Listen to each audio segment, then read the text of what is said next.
Olá pessoal, bem-vindos a mais um vídeo.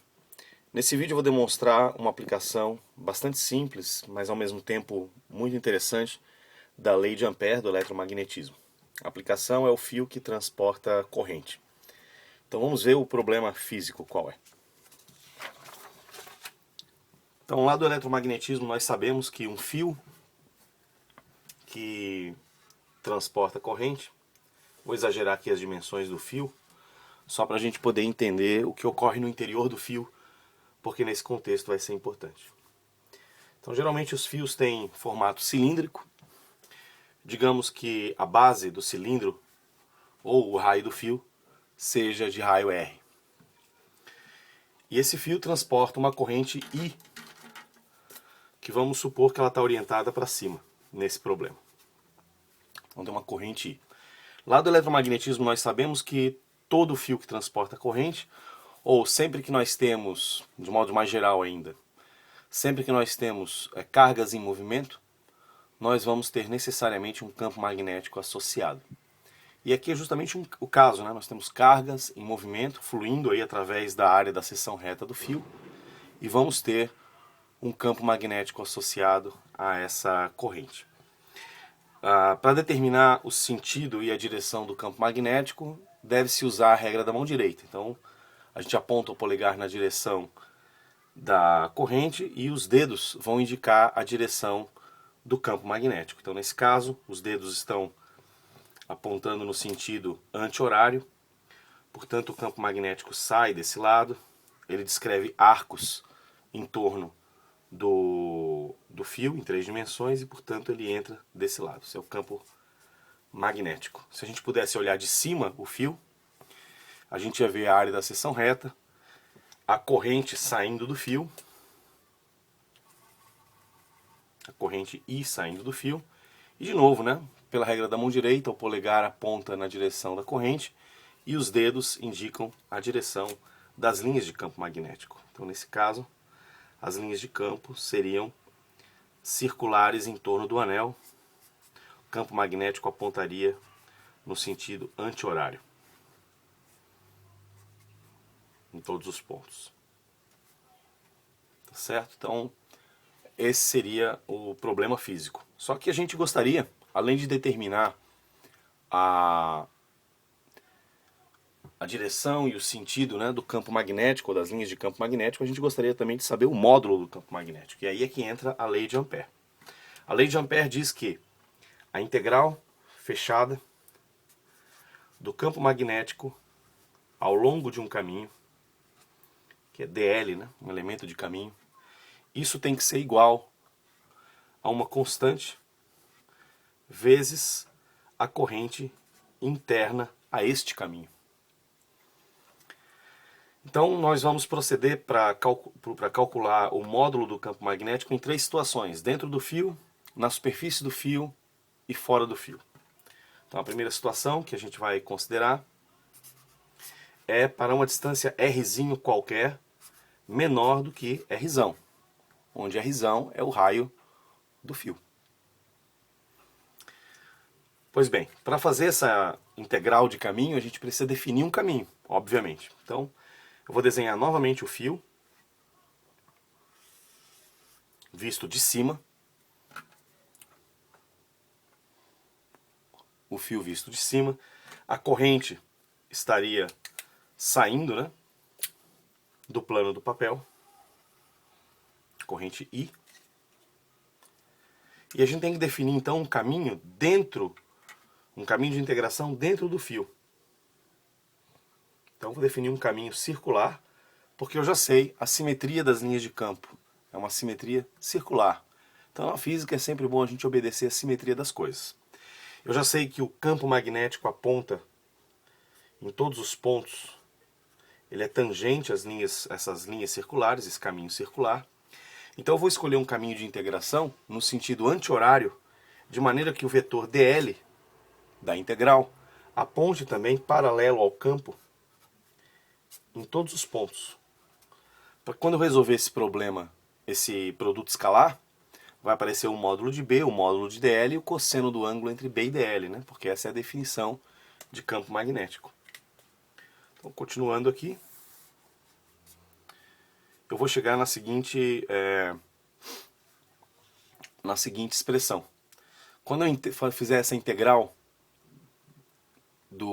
da lei de Ampère, eu vou ficar com a integral fechada do módulo de B, módulo de dl, cosseno do ângulo entre B e dl. Mas como eu escolhi um caminho de integração no sentido anti-horário, B e dl são paralelos em todos os pontos. Então é cosseno de 0 grau. Isso aqui tem que ser igual a μ0 vezes a corrente I interna ao caminho. Aqui é legal a gente parar um pouquinho e calcular essa corrente interna. Ora, na área total do fio, que é πr ao quadrado, eu tenho uma corrente I total, que é a corrente que tem que o fio transporta, é a corrente total. Só que eu não estou considerando a área da seção reta do fio totalmente, eu estou considerando apenas a área compreendida pelo meu caminho, que tem a áreazinha πrzinho ao quadrado. E isso é que vai ser a área interna. Fazendo essa regra de 3, a gente encontra que a corrente interna vai ser igual a r quadrado, rzão ao quadrado, vezes I. Então essa aqui é que é a corrente que eu devo considerar na lei de Ampère. Então fazendo essa substituição, né? Substituindo a corrente interna. Então veja, essa corrente é interna à área compreendida pelo meu caminho. Pelo caminho de integração que eu escolhi. Como o caminho tem raio Rzinho menor do que Rzão, logo a área da seção reta desse caminho é πrzinho ao quadrado. É uma área menor do que a área da seção reta total do fio. Assumindo que a corrente esteja distribuída uniformemente por toda a área da seção reta do fio, então eu posso fazer uma relação de proporcionalidade quando eu considerar uma área menor. Portanto, a corrente interna, a área compreendida pelo meu caminho, vai ser uma fração da corrente total. E eu sei que é uma fração porque Rzinho é menor do que Rzão. E agora ficou fácil. Eu posso proceder, essa integral vai ficar integral caminho fechado de B dl. Cosseno de 0 é 1. Isso aqui é μ0. A corrente interna é justamente esse valor que eu acabei de derivar. E B é constante ao longo de todo o caminho de integração. Olha só, o caminho de integração que eu escolhi é um caminho de raio fixo. E ele compreende uma quantidade fixa de corrente ao longo desse caminho. Então o módulo de B é constante para todos os pontos daquele caminho. Porque é um círculo, né? A distância do círculo até o centro do fio é a mesma. Né? O círculo tem essa simetria. A distância de qualquer ponto do círculo ao centro do fio é a mesma. Portanto, B é constante e pode sair para fora da integral. Eu vou ficar com a integral fechada de dl. Isso aqui vai ser igual a μ0, r quadrado, I sobre Rzão ao quadrado. Ora, mas quem é a integral fechada de dl? Ora, a integral fechada de dl é L, vale L. Então a gente pode calcular aqui a integral fechada de dl. B, integral fechada de dl é L, que é o comprimento de todo o caminho. Isso aqui é igual a μ0, Rzinho ao quadrado, I dividido por Rzão ao quadrado.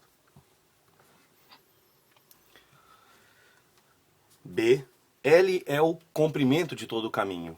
E o que seria isso? É o perímetro do caminho. Então é 2π Rzinho. Então é μ0, R quadrado e Rzão ao quadrado. Muito importante diferenciar Rzinho de Rzão e não se confundir. Rzão é o raio do fio, Rzinho é o raio do caminho sendo considerado. Então L, né, é a integral fechada do caminho. Já é o resultado da integral. Qual é esse caminho? É um caminho circular. Qual é o comprimento desse caminho? É o perímetro do caminho. Qual o perímetro do caminho circular? 2πr. Pois bem, agora eu posso simplificar esse Rzinho com um destes aqui. E o resultado final que eu procuro, que é o módulo de B dentro do fio, é μ0I sobre 2π.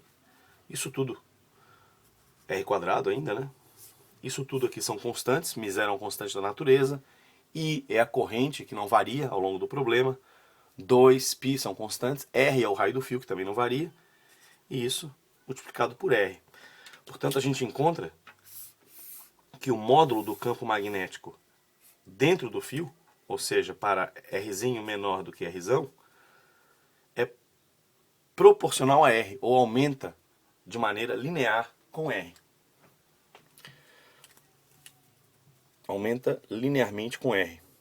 Ou seja, a partir do centro do fio até a borda do fio, acontece um aumento linear do módulo do campo magnético.